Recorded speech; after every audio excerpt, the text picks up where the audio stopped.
Welcome. We have discussed the Hodgkin-Huxley equations and briefly explained, at least qualitatively, how the action potential occurs. And in terms of actually observing the phenomena, we need to simulate the system of Hodgkin-Huxley equations in order to fully understand it. So, there will be reading material and codes provided to you regarding the Hodgkin-Huxley equations, which you can use to understand their behavior by using current injections and see what threshold phenomena you can see and so on. There are a number of things that the Hodgkin-Huxley equations actually explained, and in order to actually analyze the system so that we can understand what Hodgkin-Huxley equations can explain, we need to be able to reduce the system to lesser dimensions.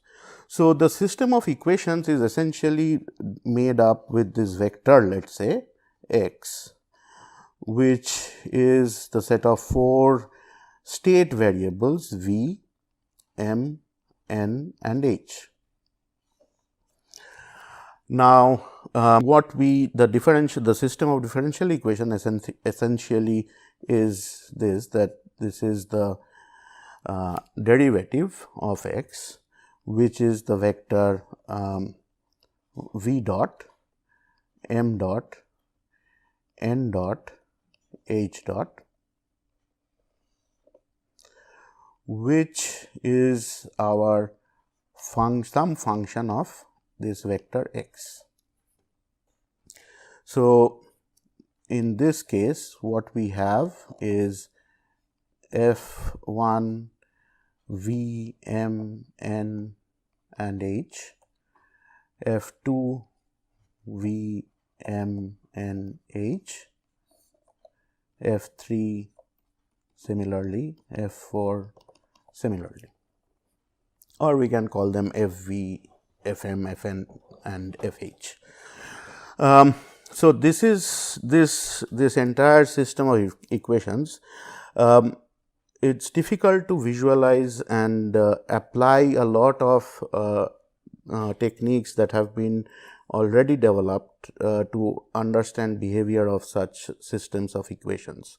And most often what we will see is that if we can reduce it to 2 dimensions by some assumptions, we can understand a lot of phenomena to do with action potentials and in general the Hodgkin-Huxley type equations.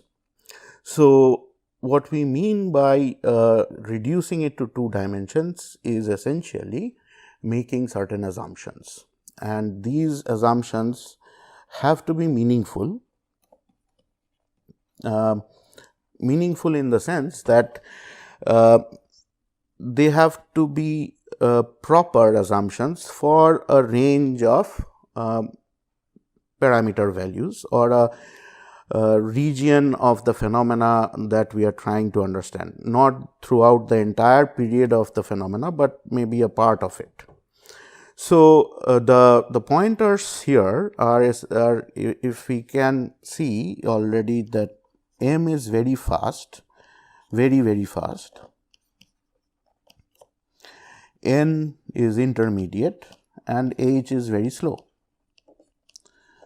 So, we can assume, like in one case, we can assume that our m is so fast that its dynamics are not required and m is instantaneously changing to m infinity v. So, we do not need to have the dm dt equations.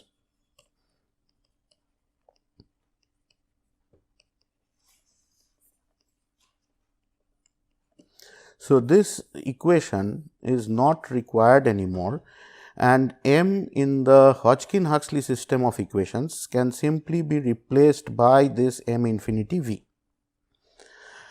So, now we can have h set to a initial value, that is, since h is very slow, we can also remove the dh dt equation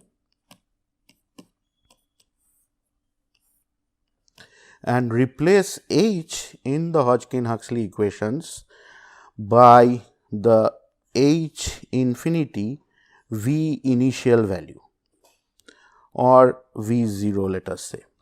That is, the system is starting to be simulated when the voltage is v 0.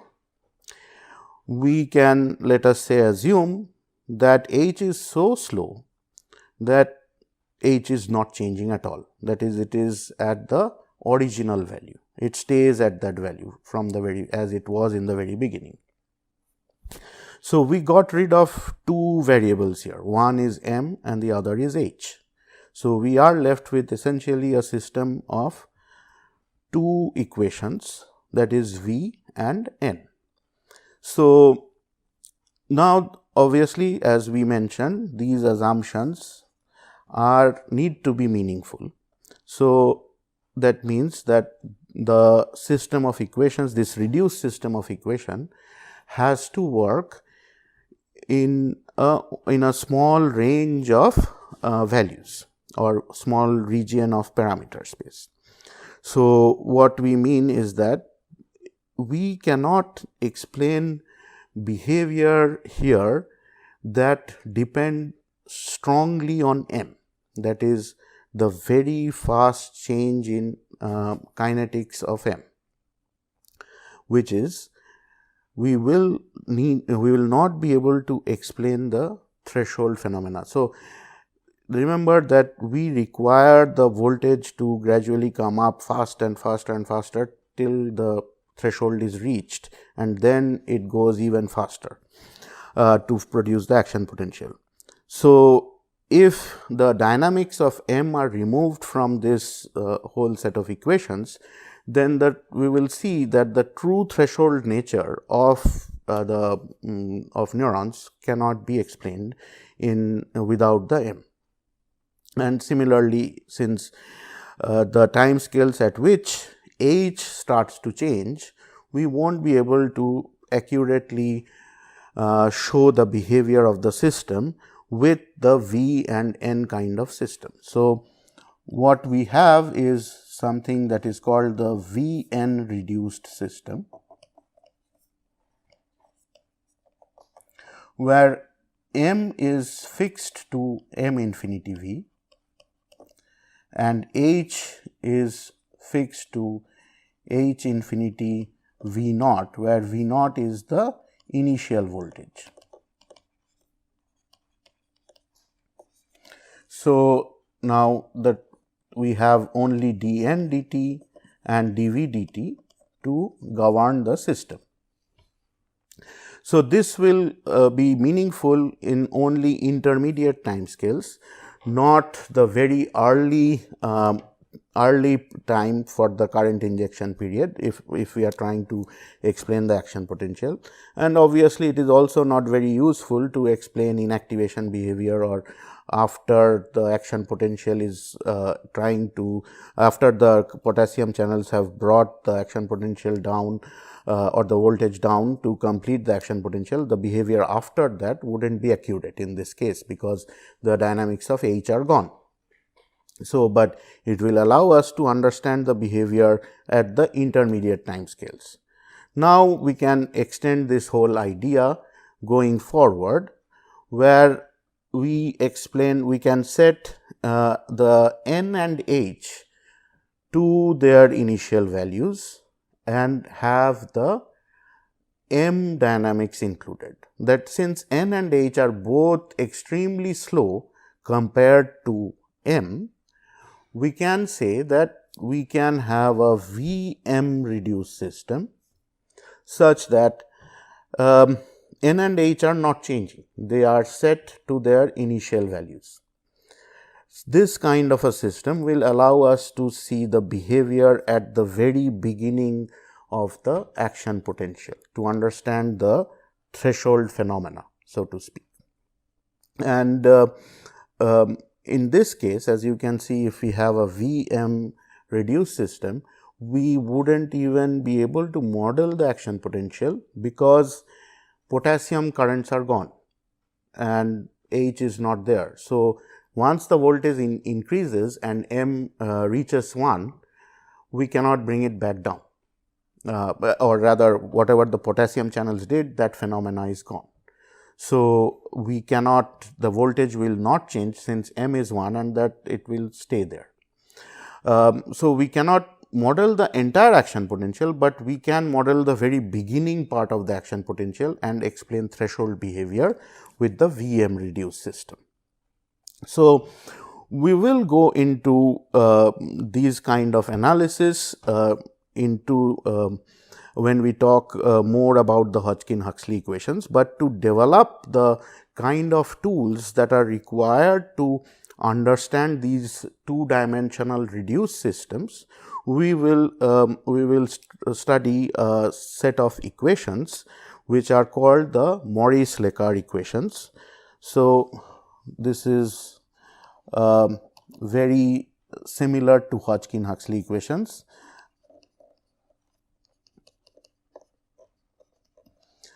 These were developed to explain the behavior of a particular ganglion cell in a particular species, and they do not have the exact same kind of channels that the Hodgkin-Huxley equations show, but they have similar properties as the Hodgkin-Huxley kind of ion channels. So, what these Moris-Lecar equations tell us is that, or in the behavior of the kind of ganglion cell that we are talking about, we have the same kind of phenomena dV dt equals. So, they have a potassium channel which is M infinity V minus E calcium I external, I am sorry, I need some more space. The C dV dt equals I external minus G calcium. So, we already bring in a term that is new with M infinity V minus E calcium minus G K bar W into V minus E K minus G leak to V minus E leak, and we have dW dt equals the same way W infinity V minus W divided by tau W V, and there is something here called phi, which is a temperature factor, which is not of concern at the moment, just it is a simple constant. So, this is just scaling the dW dt. So, we now need what W infinity V, tau W V and our M infinity V as a function of voltage in order to describe this whole system. So, what we have here is that these kind of neurons have a calcium channel that can be explained by one activation gate. Their behavior can be explained by one activation gate, which we are describing by this M infinity or M, and it is extremely fast like the sodium channels that we saw, and this is set to M infinity V as we did in the earlier discussion for the Vn reduced system.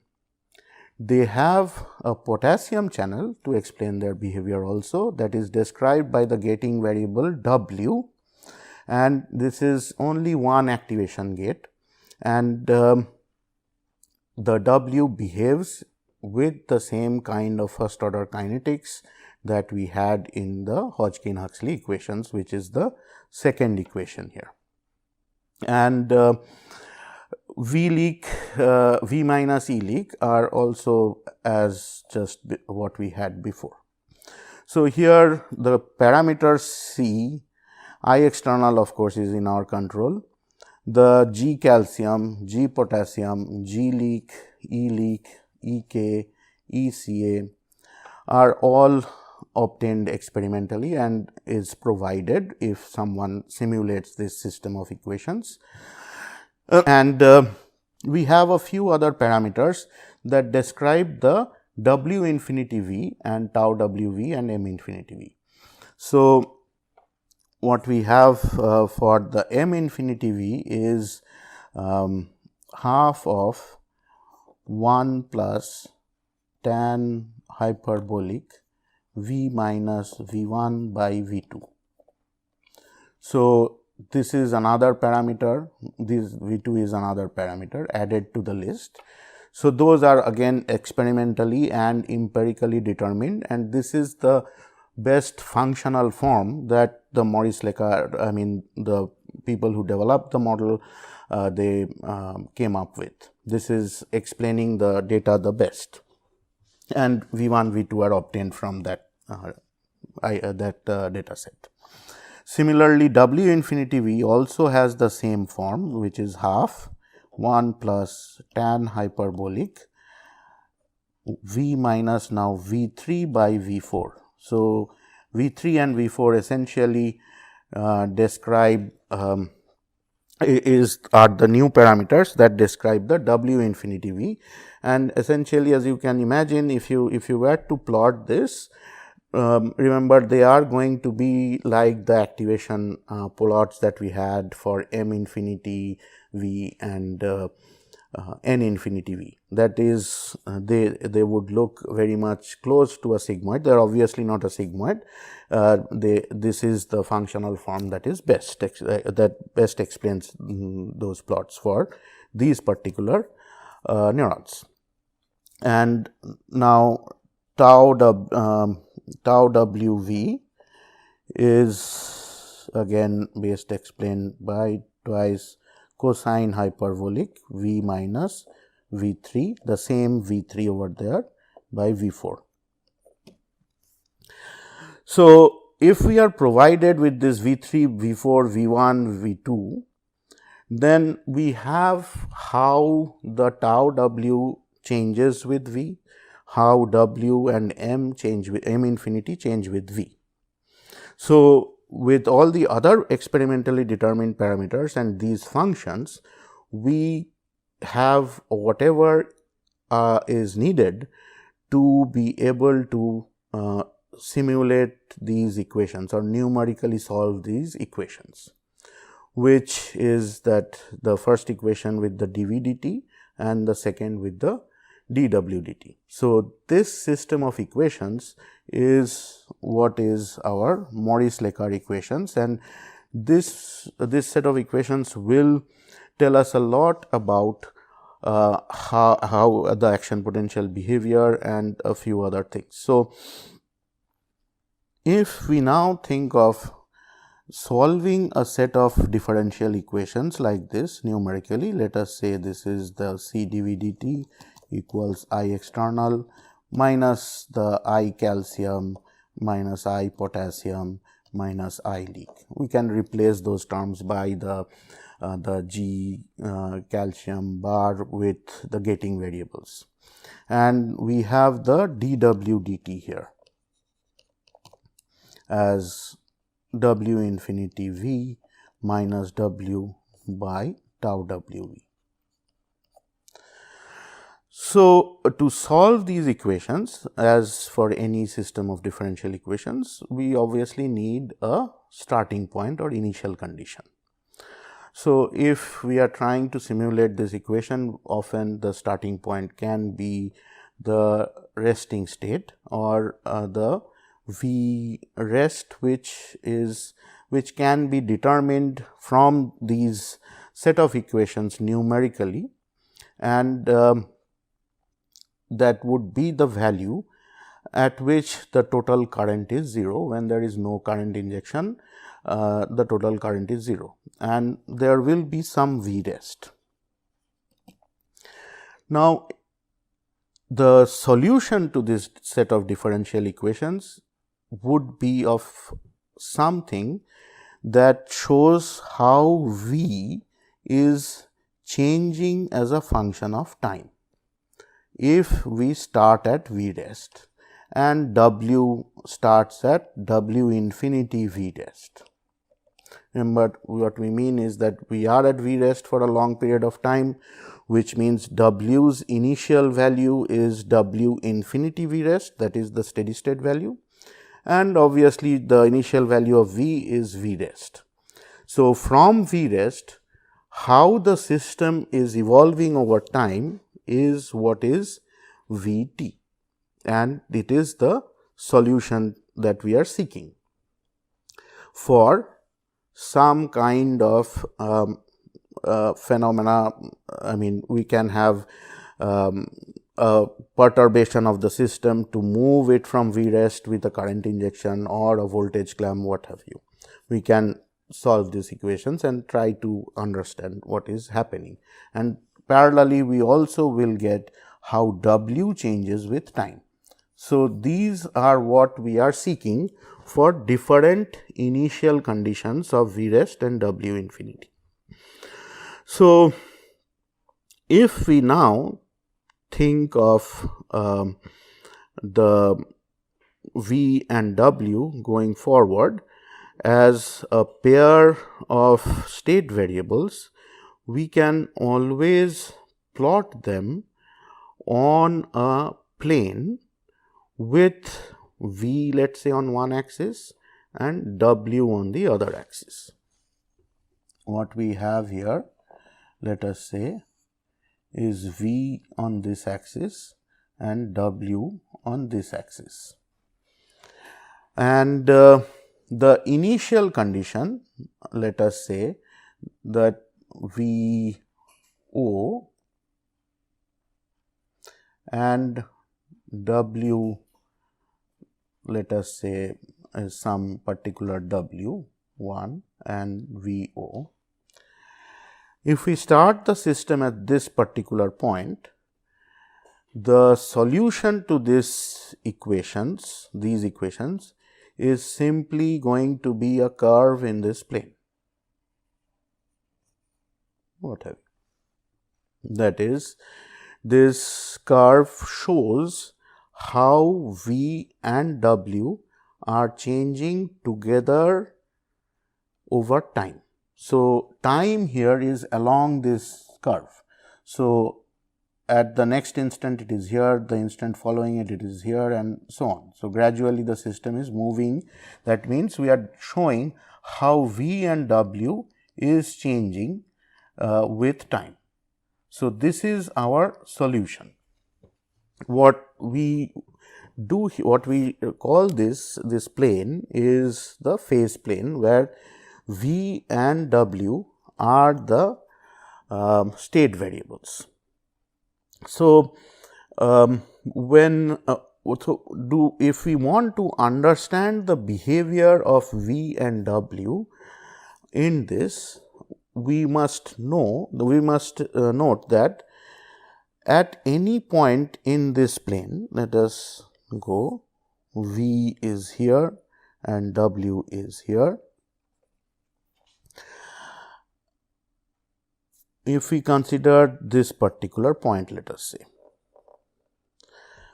what we have from the system of equations is the value of dV dt and dW dt evaluated at this point. Let us call this some V P and WP, let us say. So, this is evaluated at VP WP, this is evaluated at VP WP, this particular point. Which means, so remember, if we go back to the previous slide, given all these variables and parameters, we can calculate what dV dt is going to be and what dW dt is going to be at that particular point VP WP in this plane. And what does dV dt and dW dt tell us? It tells us how V is going to change with t at that location.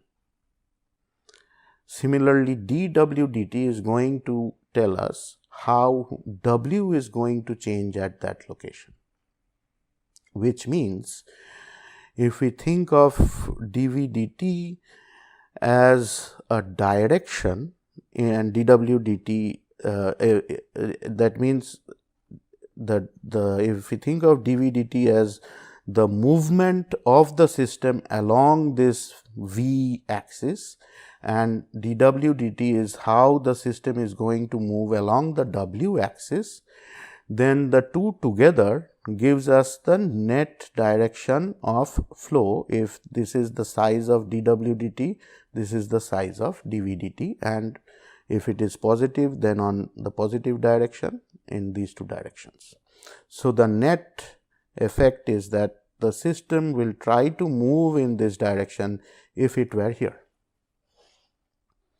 So, if we can consider very small time windows from this point, and we can, since we can calculate dW dt and dV dt and dW dt, we can find out exactly where it is going to be in the next small time instant later. That is, we can show, or rather we can calculate the position of the system in this V and W plane, that is the new value of V and the new value of W at a very short time interval later. And at that location, let us say that is Vp plus some small delta and Wp plus some small delta W, we have a new dV dt and a new dW dt, and there we will have a new arrow that will direct the system in that particular direction. And now you can imagine that with these small steps, we can essentially show how the system is going to behave in this plane if we start the system at a particular point. Very qualitatively, if we create a grid of points here, a fine grid of points in this entire plane over the range of values of V and W, then for each point in the grid,